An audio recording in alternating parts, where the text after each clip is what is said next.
Lorsque nous traversons des expériences pénibles, nous devons apprendre à placer toute notre confiance en lui.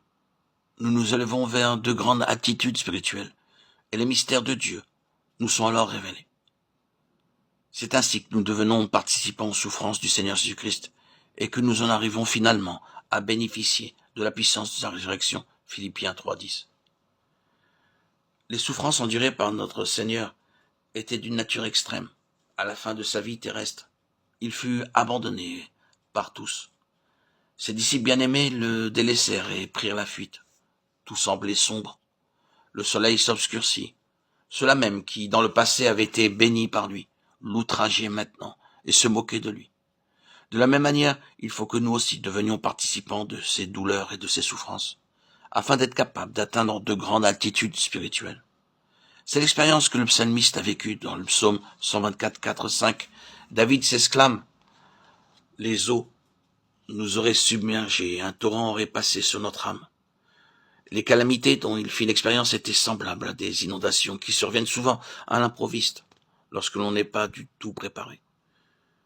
Plusieurs années peuvent s'écouler sans que rien ne se manifeste et brusquement, les voilà qui font éruption. Récemment, des inondations ont causé beaucoup de destruction dans le nord de l'Inde, occasionnant de grandes pertes en vie humaine, en bétail et en récolte. Le gouvernement s'efforça de venir en aide aux populations sinistrées, mais sans pouvoir faire grand-chose.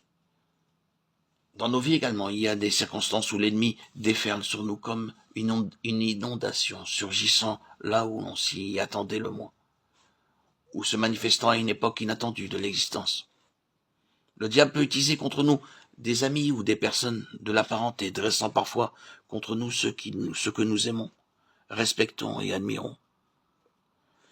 Il est bon d'avoir été mis en garde contre de telles éventualités. En pareilles circonstances, le Seigneur nous donne la promesse, dans le psaume 124, 2, qu'il nous accordera la victoire. Sans l'Éternel qui nous protégera quand les hommes s'élevèrent contre nous. Remarquez les mots, l'Éternel qui nous protégea. Nous avons beau nous évertuer pour obtenir du secours ailleurs, tous nous font défaut et nous ne rencontrons que déception.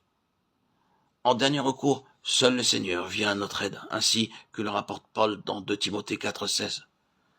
Personne ne m'a assisté, mais tous m'ont abandonné.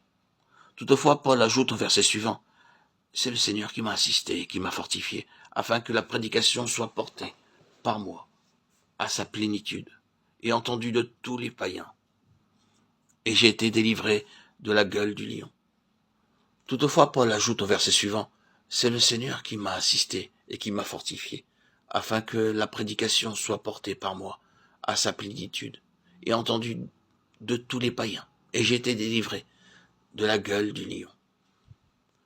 Lorsque l'ennemi vit qu'il n'y avait personne avec Paul et qu'il prêchait pourtant avec assurance, il fut mis en déroute. Ainsi donc Dieu a un plan lorsqu'il permet que nous soyons abandonnés et délaissés. Lorsqu'il nous aide, son nom est magnifié à travers nous. C'est dans le même but que David dut subir beaucoup de persécutions de la part du roi Saül pendant 8 années. En définitive, il fut proclamé, ainsi que le rapporte Psaume 18, 18. Il me délivra de mon adversaire puissant et de ceux qui me haïssaient, car ils étaient plus forts que moi. En croyant qu'il y existe un secours ailleurs, nous n'aurons que déception. C'est ainsi qu'il put proclamer sa victoire sur l'adversaire.